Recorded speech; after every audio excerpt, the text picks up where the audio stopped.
할렐루야. 하나님의 은혜와 축복이 여러분 모두에게 충만하시기를 주님의 이름으로 축원합니다. 특히 오늘 어버이 주일로 지키시는데 어버이 되시는 여러분 모두에게 하나님의 더 큰 은혜와 축복이 함께 하시기를 축원합니다. 우리 어버이를 주시고 또 우리를 길러 주시고 지금 있기까지 인도하신 부모님들의 은혜와 사랑을 감사하면서 하나님께 영광 돌리는 귀한 시간이 됐으면 좋겠습니다. 해마다 5월이 되면 가정의 달이라 해가지고 여러 가지 행사들이 많이 있습니다. 교회적으로는 가장 바쁘고 행사가 많은 그런 계절이 아닌가 생각이 되어집니다. 참 좋은 그러한 달이지요.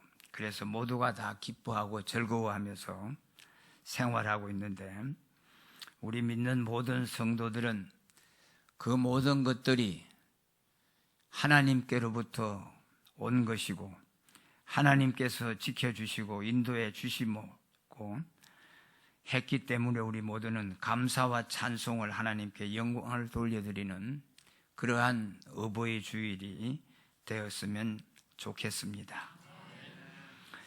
부모님의 은혜는 한이 없다고 그러죠. 교회에서도 매년 어버이 주일을 지키면서 귀한 말씀, 다른 데 갈 것이 없어요. 늘 똑같은 말씀입니다. 특히 우리 이 목사님께서 너무도 자상하시고 윗사람 잘 알아보시고 저는 특별히 남다른 사랑을 우리 목사님을 통해서 받고 있습니다. 그런데 며칠 전에 이제 사정을 얘기하시더라고요. 목이 아프셔가지고 설교하기가 힘들겠다고 본인보다도 우리 장로님들께서 신경을 많이 쓰시고 좀 쉬시라고 하신다고 그러면서 저에게 부탁을 하셔요. 설교를 잘해서 제가 대답한 것은 아니고 목사님이 아프시다는데 어떻게 하면 좀 도울 수 있는 방법이 있다면 도와야지 생각하고서 대답은 했습니다. 대답은 하고서 그 뒤로부터는 계속 걱정이 되는 거예요. 능력 있는 목사님, 젊은 목사님, 개척 후 열심히 하셔서 이만큼 부흥시킨 목사님이 설교하신 강단에서 그야말로 늙은 종이 와서 무슨 말씀을 전해서 특별한 은혜를 받겠어요. 그러나 어버이 주일이니까 똑같은 말씀이지만은 다시 배운다가 아니라 배운 것을 복습한다. 그렇게 생각하시고 오늘 한번 다시 뒤돌아보면서 복습하는 그런 시간이 되었으면 좋겠습니다. 어버이날에는 나를 낳으시고 길러주신 그 부모님의 은혜를 생각하면서 원근각처 사방에 흩어져 살다가 이날만이라도 부모님을 생각하고 멀리는 천리길을 마다하지 않고 찾아와서 인사도 하고 선물도 드리고 음식도 대접을 하고 구경도 시켜드리고 기쁘고 즐겁게 해드리는 것을 보면서 세상살이가 어렵고 삭막해지는 세상 속에서 이날만이라도 있어서 참 좋구나 하는 그런 생각을 해보았습니다. 저 자신도 어버이날이라고 해서 안 하던 짓들을 하더라고요. 와서 밥도 사주고 봉투도 주고 가고. 저희 집에는 셋이 있습니다. 아들 둘, 딸 하나. 무슨 경쟁이라도 하는 듯이 잘 하는데 이번에는 난데없이 오래되었다고 에어컨을 바꿔준다고 그러더니 거꾸 사양을 했죠. 야, 그거 아직 멀었어. 나보다 명이 더 길 거야. 그러면서 사양을 했는데 벌써 샀다고 그러더라고요. 그렇다고 해서 며칠 날 와서 설치할 테니까 그렇게 알으라고. 아까워서 버릴 수가 없어요. 전 것도. 그래서 그걸 잘 보관해서 다시 써야 되겠다 생각했더니 이미 다 보내기로 약속을 했더라고요. 그래서 이걸 생각하면 한편으로는 좋고 1년에 어버이 주일이 좀 몇 번 됐으면 좋겠다 하는 그런 생각도 해봤습니다. 저는 오늘 이 귀한 시간에 아무리 많이 해도 나쁘지 않는 내 부모를 공경하라 하신 말씀으로 십계명 5번째 계명을 통해서 부모님들에게 위안의 말씀을 자녀들에게는 효도해야 되겠다는 그런 말씀으로 은혜를 나누고자 합니다. 내 부모는 뭐 이미 다 아시는 말씀이죠. 누가 부모인지 나와 관계가 어떤지는 다 알 것입니다. 부모를 공경하라 그랬는데 이 공경이라고 하는 말은 공손히 섬김, 삼가고 존경함, 어른을 공경하다라고 해석을 했어요. 그런데 하나님이 주신 십계명에서는 사람과의 관계에서 가장 으뜸이 되는 그런 약속 있는 첫 계명으로서 곧 부모 공경에 대한 것인데, 원문 히브리 말씀을 통해서 보면 카베드 그랬더라고요. 이 말은 존경하다, 영광되게 하다라는 뜻인데, 다른 말로 하면 귀히 여겨 받든다는 그런 의미가 담겨 있습니다.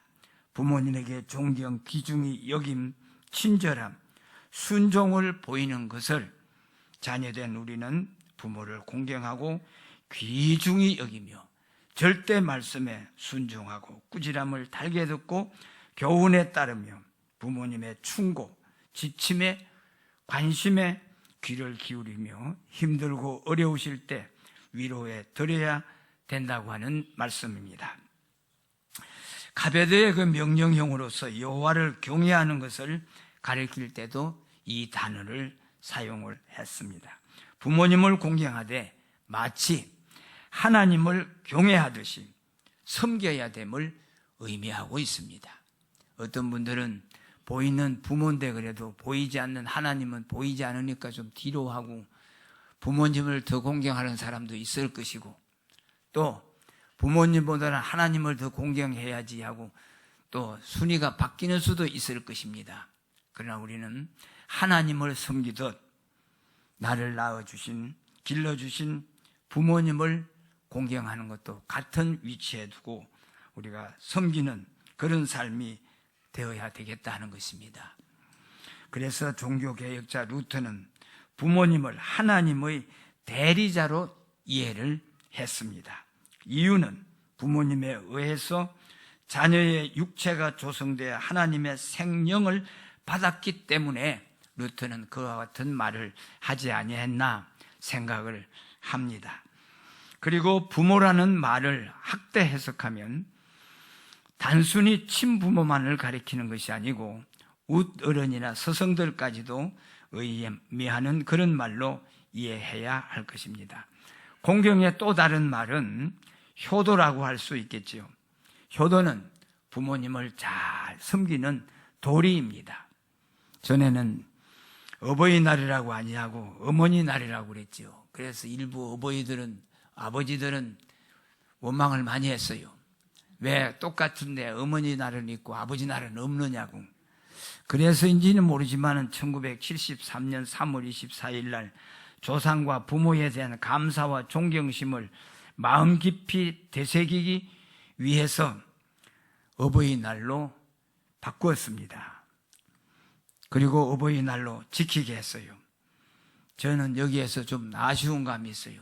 기왕에 그렇게 하기로 했으면 그날도 그냥 공휴일로 했으면 얼마나 좋을까 생각이 되어지고, 특히 금년 같은 경우에는 5월 5일 어린이날이 석가탄이라고 같은 날입니다. 그래서 6일 날이 대체 공휴일로 했어요. 대체 공휴일이라도 좀 8일로 바꿔서 하든지, 제 생각으로는 많이 닳더라고요. 그래서 우리는 내 부모를 공경하라 하시는 말씀을 통해서 몇 가지 생각해 보는데, 첫째는 부모 공경의 이유입니다. 왜 부모를 공경해야 되느냐 하는 것이요. 오늘 읽어주신 본문 말씀 속에서도 네 하나님 여호와께서 명령한 대로 그랬습니다. 우리는 하나님의 명령이기 때문에 하기 싫어도 부모를 공경해야 됩니다. 하나님의 말씀이요, 우리에게 주신 10가지 계명 중에 하나인 법입니다. 본문에서 명령하고 있는 것이죠. 명령은 보통 이야기하는 거하고 다릅니다. 군대용어로 한다면 명령 불복종은 전시 같으면 총살입니다, 여러분. 총살이에요. 그런데 명령을 가볍게 여기는 경우도 없지 않아 있습니다. 그런데 본문에서 명령하고 있는 말씀을 통해서 볼 때 부모의 관계는 아무리 지워버리려고 해도 지울 수가 없어요. 왜 안 지워질까요? 천륜인 하나님의 명령이기 때문에 그렇습니다. 그래서 우리는 하나님께서 네 부모를 공경하라 명령하셨으니 우리는 당연히 부모를 공경해야 됩니다. 두 번째는 나를 낳으시고 양육해 주신 부모님이기 때문에 우리는 공경해야 됩니다. 여러분 자녀들이요, 부모 없는 자식이 어디 있습니까? 자식 없는 부모도 없고 부모 없는 자식도 없습니다. 뗄 수 없는 불가분리의 관계입니다. 명심보감 효행편에 보면은 부에 생하하시고 모에 구가하시니 애 부모여 생하 구로 하셨다. 욕보시문인데 호천만극이로다. 그런 말을 했어요.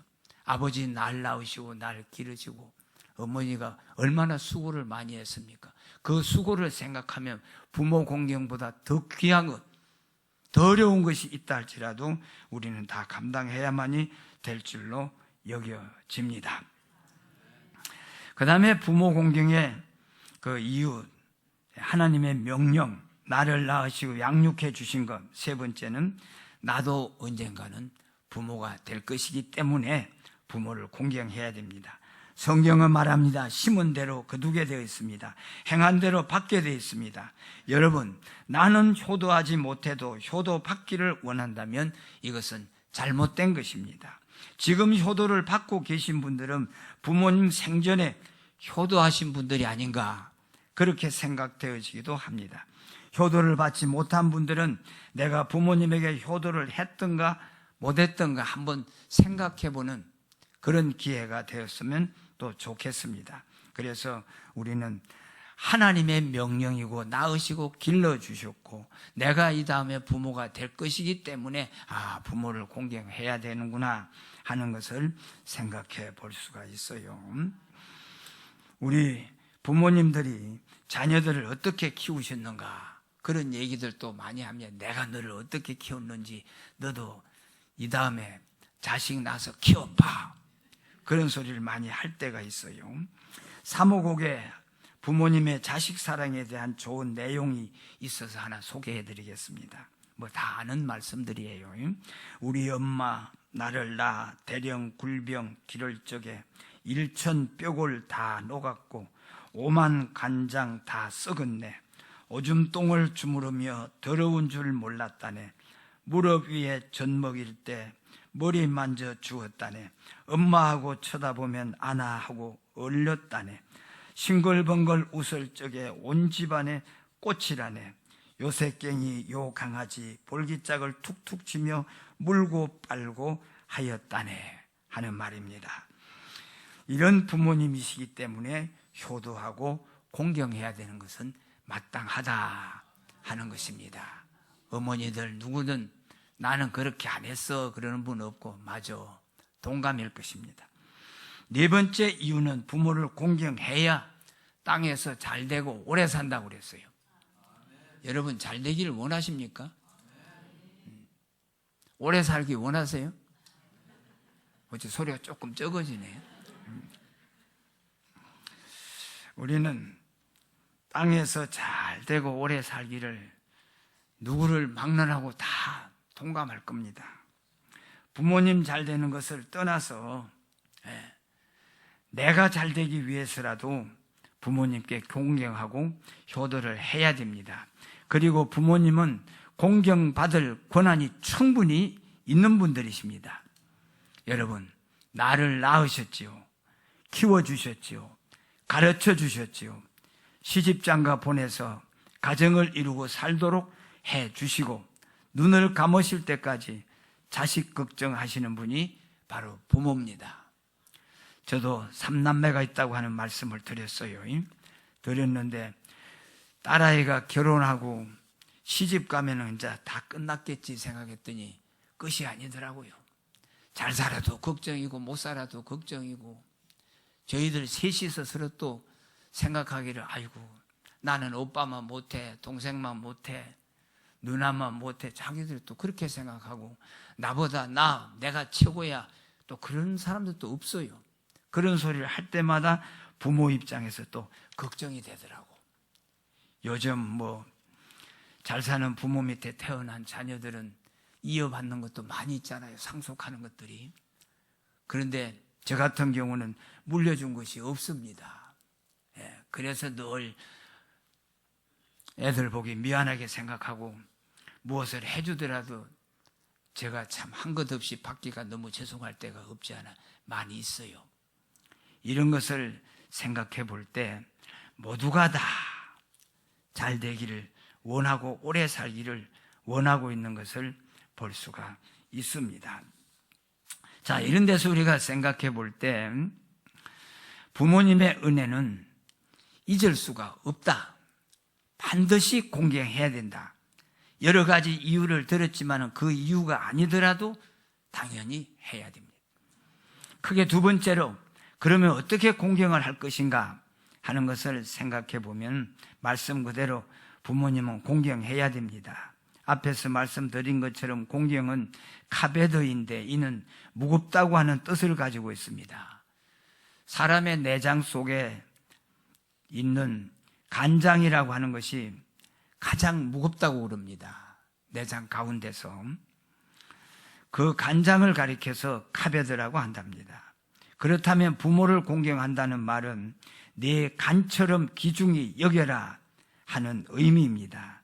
여러분, 부모님을 내 심장 중에 하나인 간처럼 생각하고 고사하고 발에 때만침도 생각하지 않을 때가 없지 않아 많이 있습니다.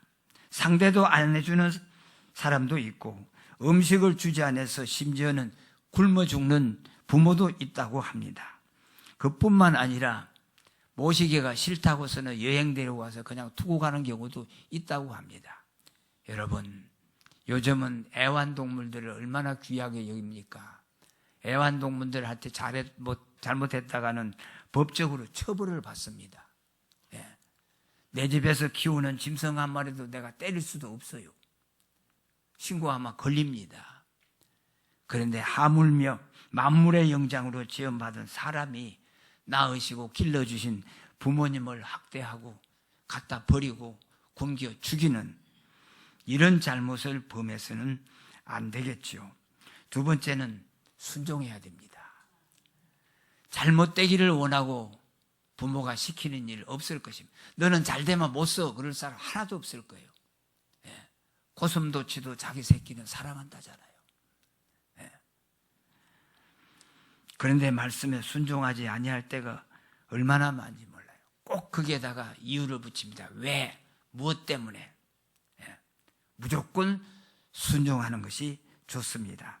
성경은 잠언의 말씀을 보면, 내 아들아 아비의 훈계를 잘 듣고 어미의 법을 떠나지 말라.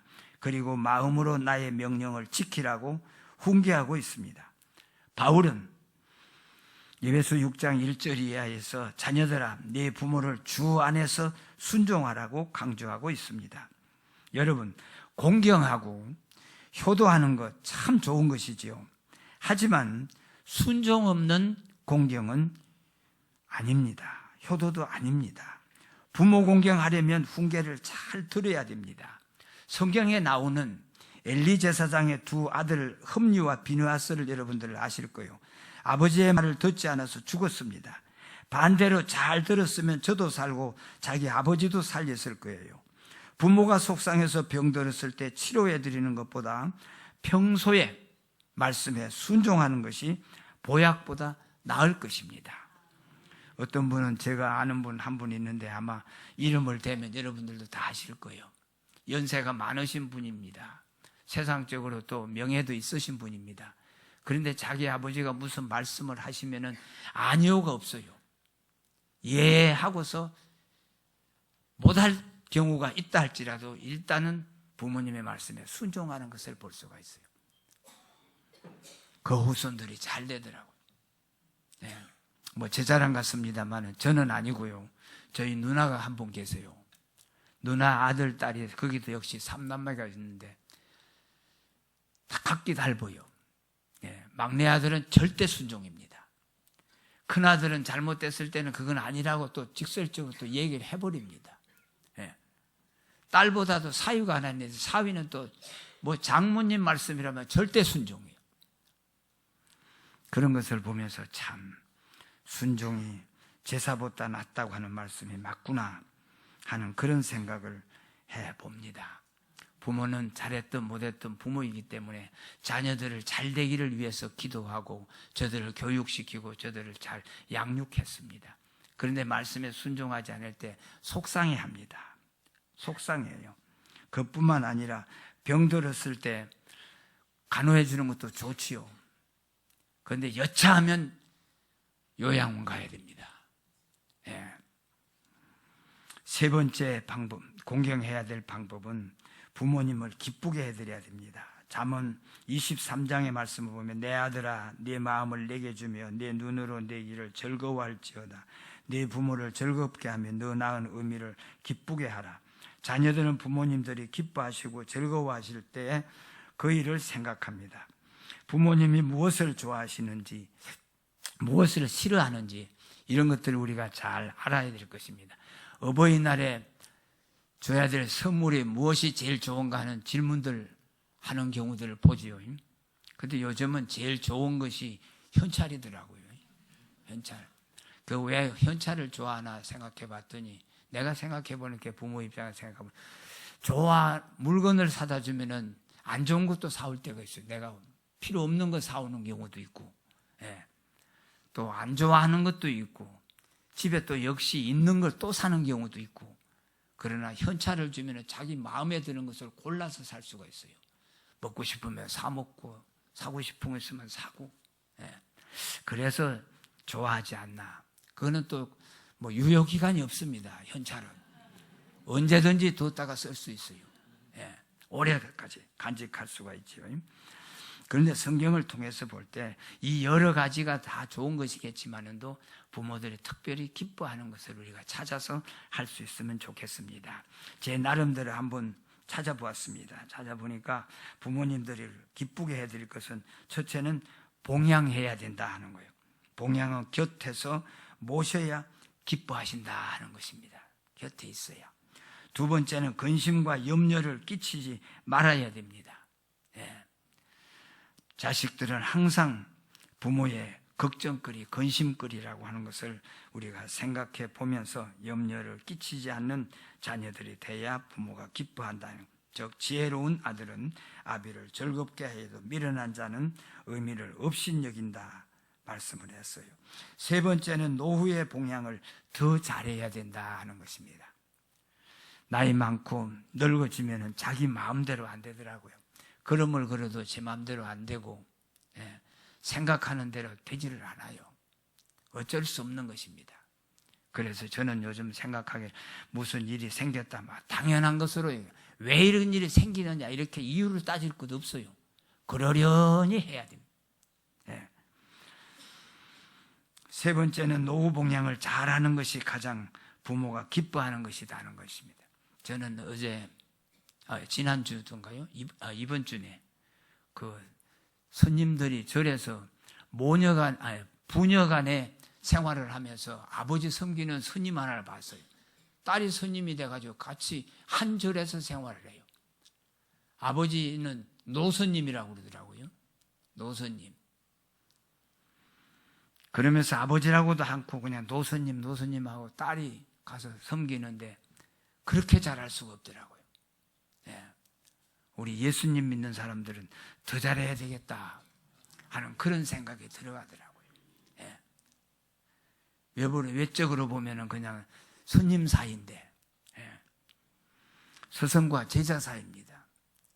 그런데 자기 아버지를 그렇게 걱정히 모시는 것을 보면서 불교인들도 저렇게 잘하는데, 예. 우리도 저렇게 하고 있나, 해야 되지 않나 하는 그런 생각도 해봤습니다. 네 번째는 부모님의 험담을 드러내지 말아야 됩니다. 부모도 사람이기 때문에요, 잘못 실수할 수도 있습니다. 연세가 많아지면 정신이 없어서 딴소리도 할 수가 있어요. 그래도 덮어줄 수 있어야만이 됩니다. 자식이 안 덮어주면 누가 덮어주겠습니까? 우리 잘 아는 대로 창세기 9장 18절 이하를 보면 노아의 아들 함이 아버지의 수치를 보고 소문냈다가 저주를 받았어요. 우리도 부모님의 잘못이 있더라도 그걸 소문낼 것 없이 내 잘못으로 생각하고 잘 감싸고 덮어주고 이해할 수 있어야 된다 하는 것입니다. 다섯 번째는 원망하지 말아야 됩니다. 시편 27편의 말씀을 보면 네 부모는 나를 버렸으나 여호와는 나를 영접하시리이다. 원망 불평하면 마귀를 이롭게 하는 것이 됩니다. 그래서 어떤 말씀을 하시든지 충고를 하든지 책망을 하든지 일을 잘못했다 할지라도 원망 불평하는 것보다는 그것을 이해하고 그전에는 안 그러셨는데 이제는 연세 많으니까 그러시구나, 그러려니 생각하고 받아주시면 부모는 아마 기뻐하실 것입니다. 내가 정신이 돌아오면 아이고 그렇게 했는데도 자식들이 나한테 이렇게 해주는구나 생각하고 기뻐하실 것입니다. 이런 6가지의 말씀을 우리가 생각해 보면서 원망 불평 없이 하나님이 원하시는 대로 명령을 따라서 주 안에서 공경하면 되겠습니다. 마지막 6번째는 악행을 금하고 구타하지 말고 반항하지 말아야 된다는 것입니다. 엘리의 두 아들은 악행을 통해서 부모를 근심케 하고 자기 아비나 어미를 치는 자는 죽여야 된다고 출애굽기 21장에서는 말씀하고 있습니다. 이렇게 하면 부모님은 기뻐하시고 즐거워하십니다. 여러분, 이상의 말씀 중에 아마 돈 들어가는 것은 하나도 없을 것입니다. 아이고 부모 모시는 것도 돈 많이 들어가. 그리고 돈과 연결돼서 부모 공경을 포기해서는 안 됩니다. 돈 들어가는 거 없어요. 부모님이 기뻐하시는 것. 돈 많이 갖다 주면 뭐 기뻐하실 수도 있겠지요. 더 많아지고 정신이 없어지면은 돈도 모르십니다. 돈도 몰라요. 마지막 결과입니다. 그렇게 힘쓰고 애써서 이유를 따져서 방법을 찾아서 부모 공경을 했는데 나에게 찾아오는 것이 무엇이냐? 아무것도 없다면 서운하잖아요. 모든 것이 다 거짓말 같으잖아요. 그런데 본문의 말씀을 통해서 보면 땅에서 잘 되고 장수하리라 하신 말씀을 보게 돼요. 땅에서 잘 되는 복을 받게 됩니다. 몇 번 말씀을 드렸습니다만 잘 되는 거 싫어할 사람 하나도 없어요. 여러분, 세상살이가 어떻습니까? 재미가 있습니까? 하시는 일이 잘 됩니까? 많은 복을 받아 누리고 있습니까? 성경은 말합니다. 네 부모를 공경하라 그리하면 네가 땅에서 잘 되고 그랬어요. 부모 공경하고 효도하는 자는 땅에서 하시는 모든 일이 다 잘 되게끔 되어 있습니다. 잘 될 뿐만 아니라 땅에서 장수의 축복까지도 약속하셨습니다. 이것은 하나님의 약속입니다. 약속이에요. 죽음 앞에서는 어쩔 수 없는 것 같아요. 우리 믿는 사람들은 때가 되면 갈 것을 알고 미리미리 죽음 준비를 합니다만은 그렇지 않는 사람들도 없지 않아 있어요. 그래서 때가 되면은 죽을 것이 너무도 무서운 거예요. 걱정되는 거예요. 예. 저보고 어떤 분이 그러더라고요. 죽고 나면은 화장을 할 거냐, 매장을 할 거냐 물어보더라고요. 아니, 나는 매장해야지 화장은 안 한다고 그랬습니다. 왜 그러냐고. 요즘 대세가 화장인데. 그러더라고요. 아이, 뜨거워, 이 사람아. 뜨거운데 거기 가서 뭐 타 죽을 일이 있어. 그러더니. 한 번 죽었으면 됐지, 2번 죽여. 그리고 화장하려면 돈 들어가지 그랬어요. 그랬더니 요즘 돈 들어가는 것도 별로 없다고 그러더라고요. 예. 생활보호 대상자들은 그냥 해준다고 그러더라고요. 예. 얼마 안 가요, 또 그러더라고요. 그래서 뒤에는 그랬으면 뭐 죽고 나서 뭘 하냐, 너희들 마음대로 해라 그랬죠. 예. 우리는 이런 것을 한번 생각해 보면서 모두가 다 죽음 앞에서는 겁을 내고 두려워하고 오래 살기를 원하고 있습니다. 원하고 있어요. 저도 오늘 아침에도 생각해 보기를 두 내외가 그런 얘기를 했습니다. 우리 앞으로 10년 살까? 네. 10년 살까? 10년을 살면 90이 넘어갑니다. 요즘 저희 집안에서는 제일 많이 산 분이 93살 살았어요. 그러다 보니까 10년 또 따져야 되겠더라고요. 네. 그런데 10년이고 뭐 단 1년이고 이거는 우리 하나님만 아시지 내가 정할 것이 아니잖아요. 내가 정한다고 하면 그건 잘못된 것입니다. 하나님의 뜻을 거역하는 것이지요.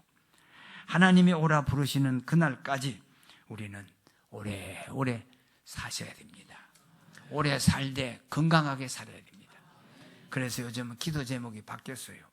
하나님 오라 부르실 때까지 건강하게 남의 짐이 되지 않고 내 힘으로 할 수 없을 때는 불러가세요 그랬어요. 그것도 내 마음이 한 곳에 좀 포함되어 있습니다. 네. 주님이 오실 날도 때와 기한은 아무도 알 수 없고 우리가 가는 날도 때와 기한은 아무도 알 수가 없습니다. 그러나 부모 공경하면 세상에서도 살만큼 살 수 있도록 장수의 복까지 약속을 했어요. 이것은 하나님의 약속입니다. 하나님의 약속은 1.1핵도 변함이 없다고 했습니다. 하나님의 약속은 반드시 이루어집니다. 하나님의 약속은 지키는 자에게는 복이요 지키지 않는 자에게는 저주입니다. 잠언 3장을 보시면 부모님의 말씀과 법을 잊어버리지 않고 지키는 자는 장수하여 많은 해를 누리며 그랬고 평강을 더하게 하시며 사람 앞에서 은총과 기중이 여김을 받는다 그랬어요. 무조건 오래 사는 것이 복은 아닙니다. 예, 추해질 수가 있고 오히려 더 괴롭힐 수가 있어요. 그래서 우리는 평강을 더하시는 복을 받아서 오래오래 건강하게 행복하게 사는 것이 복이다 하는 것을 생각해 봅니다. 1장 8절에서도 내 아들아 내 아비의 훈계를 들으며 내 어미의 법을 떠나지 말라. 이는 내 머리에 아름다운 관이요 내 목에 금사슬이니라. 이와 같이 내가 잘되고 건강하고 영화롭게 살 수 있기 위해서라도 다른 헛수고하라고 하지 말고 부모 공경 잘 하십시다. 사랑하시는 성도 여러분, 부모님의 남은 여생 잘 공경하시고 자녀들을 위해서 기도하시며 복을 많이 빌어주셔서 온 가족이 하나님 주시는 복을 받아서 화목하고 행복한 그리스도인의 가정, 아름답고 훌륭한 자녀들 다 되시기를 주님의 이름으로 축원합니다.